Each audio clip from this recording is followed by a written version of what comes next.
In this tutorial, I'm going to show you how to add an audio note to a MyLife post. First, click on the MyLife app.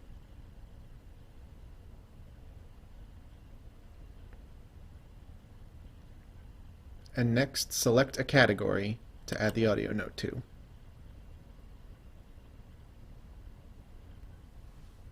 You can add the audio note to an existing post. However, for this tutorial, we're going to create a new one.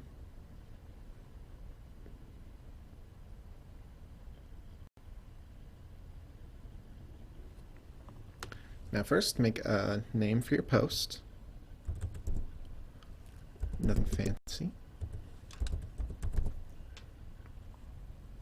And next, click on the audio icon.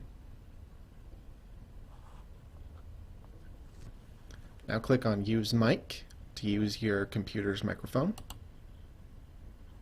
And click on the circle button to start recording. This is how you record audio on MyLife. And next, click on Stop when you're done.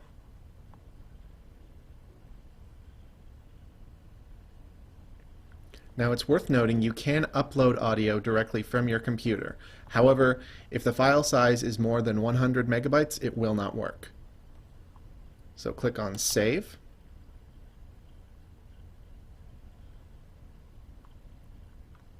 And Post.